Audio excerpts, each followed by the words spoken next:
The review embargo has finally gone up. I can only talk specific details of chapters 1 to 3 as per embargo rules, but still can explain some mild stuff later on. Death Stranding tells a tale of a broken America, ruptured by the events of the Death Stranding. You embark on a journey to reconnect America, taking on the role of the legendary delivery man Sam Porter Bridges, played by Norman Reedus. The game features a total of 15 chapters, or episodes, although half of those you'll be spending a good chunk playing at a slow pace.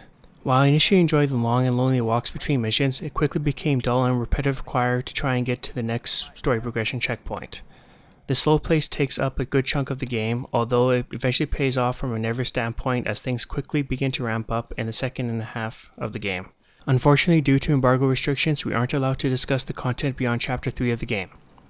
Though rest assured that every tedious moment that we experienced and what we believe is more of the intro to the game eventually does pay off, giving us perhaps one of the best stories from director Hideo Kojima to date. Many were pretty skeptical about the use of celebrity actors.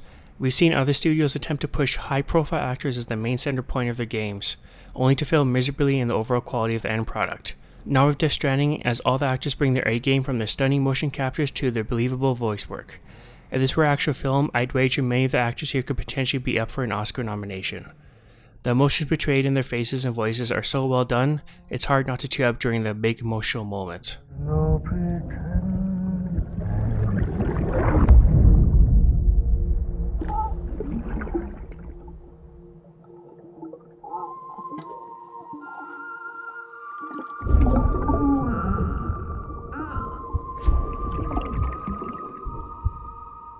One key marketing strategy that Kojima Productions has been doing since the game was first revealed back in 2016 is ensuring that things remain ambiguous. Up until the launch trailer, much of the game remained in the shadows with minor hints at what the story may be about. While the game does go in depth in exploring the lore built along the journey, it does leave some ideas unexplained that will surely confuse some players.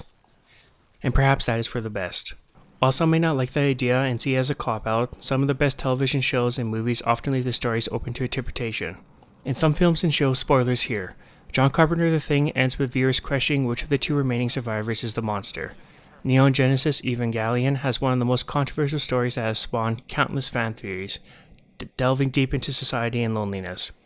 These are just a couple of examples, as I could continue posting more, but the point is the story of Death Stranding will satisfy many, all while keeping open to fan interpretation for many years to come. It is at the end of the day a proper Hideo Kojima story filled with lengthy cutscenes meant to bestow fan theories. The only complaint I do have is more so around the pacing I mentioned earlier. It may sound like nitpicking, but it does drag on for such a long time that I started to lose interest. It's there for a good reason when we look at it from a narrative perspective, but that doesn't change the fact that it can be tedious and annoying at times. I'm just glad that it eventually kicks up to the 11th knot, making the struggle of the journey well worthwhile. Outside of the story, there are several explorable areas and side missions given by preppers. You'll find a good amount of cameos when including Conan O'Brien, who was shown off recently by Kojima. These side missions are all optional, though they reward you greatly for some upgraded equipment. If you're someone who wants to get to the story out of the way, you can always return to completing these missions after the primary campaign, as they leave the world entirely explorable for you. Sadly, we can't 100% confirm if there is a New Game Plus or not, a common trend that major PlayStation titles have been following, so there is at least hope that it might get patched later on.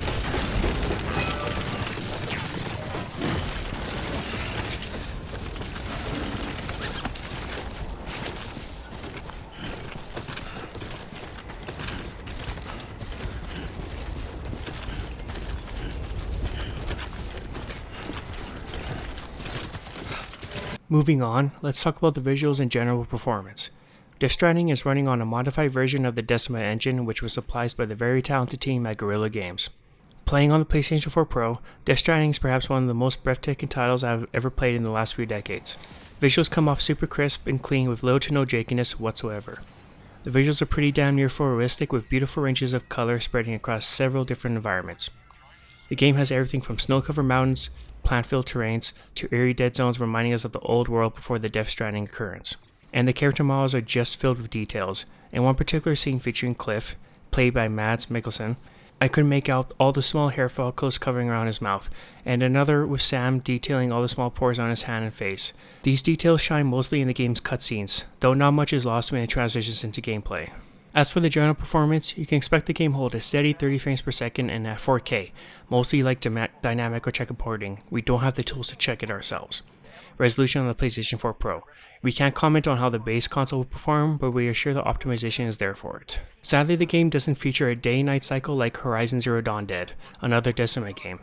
Though it does have dynamic weather that ties into the gameplay, yet despite this, Death Stranding is one of the best looking titles out there, and with a PC version on the horizon, it is only pushed to further heights.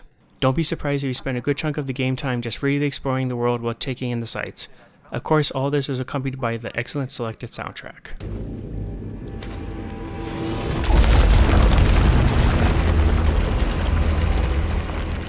The name's Higgs, the particle of God that permeates all existence. Music and sound design are such a big deal when it comes to telling a story, and Death Stranding brings it all together so well. Every piece of music compels the story and pulls you in, adding to those emotional scenes of happiness, sadness, and loneliness. My favorite moments in the traveling segments always would be when a song by Low Roar would kick in playing near the end of a long journey. It all just perfectly matched the tone that the game was going for and may be one of my favorite soundtracks featured in the game. I want to point out that those who plan on streaming the game, that does feature a big list of third-party music which cannot be turned off in the menu. Hopefully a patch later on gives you the option. Just a small thing to consider if you plan on streaming this game on YouTube, as you most likely be content ID matched. Twitch will be fine as always. Time to address the elephant in the room. Alright, this is probably the part that everyone's waiting to hear. Let's talk about gameplay. I mentioned earlier in the review that pacing can be slow to the point that it can get boring.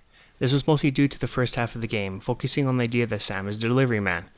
As much as many people joked about it, you can go in expecting a good chunk of the game to play like a walking simulator. Take this as you will, I didn't mind it at first, but the excessiveness of it can be draining on a person. And again, it's done for a narrow purpose to convey loneliness in the player, though you soon grow to the BB that Sam is carrying as you check on him for some rather adorable moments. And BB plays a significant role in the gameplay as he's equipped with a status bar indicating his comfort levels. The more he cries, the more the bar drains, and once he reaches 0, you won't be able to detect the main threat of BTs, beach things, anymore. Not being able to detect BTs spells some big problems, as the BTs are the major role threat outside of the mules, of course. Our first encounter with the BTs was extremely stress-inducing as we had to navigate quietly to not be caught by them. They're brutal and relentless once they spot you, with the only hope of being trying to escape, or if you have a gun, try and shoot your way out through the latter only brings more attention. BTs are only present during the timefall events, which you encounter very frequently. You can avoid them, but this would mean taking to the long road as you need to travel around it. The riskier path is drive right on through it, which we attempted many times thinking we could cheese the area. Still, the timefall blocks the sunlight, which drains any solar-powered vehicles, and also wears down the durability of equipment in vehicles. Not only that, but cars are loud and attracts BT, which are quick to yank you off your motorbike. Hold on. Stop! Listen to me. America needs you. Both of you. Yeah, covering the world in cable didn't bring an end to war and suffering. Don't act surprised when it all comes apart if you try to do it again. Round and round it goes. Connect, reconnect, it's not that simple. All right, Sam. Just take it easy. I get it. The mules allow you to play more stealthily as you can sneak up behind them and knock them out of the camps. Camps are often filled with stolen loot from other players connected online, though it can be a significant risk if you get caught as they all gang up on you. I've revised not getting found as the close quarter hand-to-hand combat isn't all too good, but the use of luggage as a weapon does help. I will say fans of the Metal Gear franchise to keep their expectations in check, as the combat isn't as diverse as the following titles in that series. Eventually, you will unlock a better upgrades that improve the slow pacing, such as the floating carrier that allows you to move large loads with ease. And there's quite a bit of action in the game's second half as you begin to lock the lethal weaponry. I was pleasantly happy with the way guns handled, very reminiscent of Metal Gear Solid 5. You'll still have the option to take the stealthy route when fighting against enemies, but there's enough to cater to those seeking more action-packed moments, especially during boss fights. By mid-game, I was deciding how I wanted to approach scenarios rather than be dictated on them, and for this, a lot of the anger I felt early on washed away as it felt like a perfect reward. So while the game does cater to those who want to calm, explore the world as you like adventure, there are the more exciting parts that many had wanted to be shown during their reveals. We've mentioned in the past that the game will feature asynchronous multiplayer, and it stays true to that as you never actually encounter another player. Instead, the purpose of the online is to enhance the gameplay as players can leave each other items such as vehicles and crafting goods.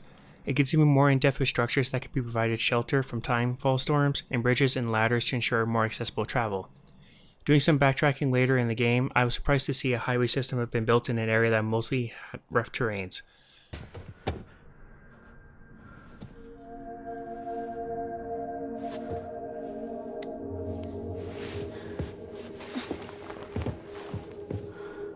Are you hurt? Thanks, Bridges. I can't believe you're alive. That's my life, silly.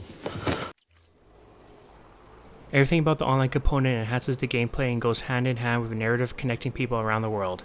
It'll be interesting to see how far this evolves when the game launches next week, seeing that the online player pool is low to the minimum amount of review copies. Perhaps maybe the game may even feature additional story scenes once everyone's connected and progresses far enough. Either way, online connectivity was a welcome feature. It is optional, but seeing it doesn't require a PlayStation Plus subscription, I highly recommend taking advantage of the function. Death Stranding is a title that we remembered for a very long time, offering a unique approach to gamers and showcasing that Hideo Kojima can do when he appears to have full control over a video game. My review score of Death Stranding is a 9 out of 10. Here are the pros: gigantic open world, stunning visuals, unique story, amazing soundtrack, Oscar-worthy performances, replayability with side missions. And the cons are: pacing can be slow for many, especially around the repetitive nature of deliveries. Hand-to-hand combat leaves a lot to be desired. Thanks for watching my review. If you liked it, be sure to subscribe. As well, be sure to tune into the Games Per YouTube channel, where we will have a ton of coverage from walkthroughs to cutscenes on Death Stranding November 7th.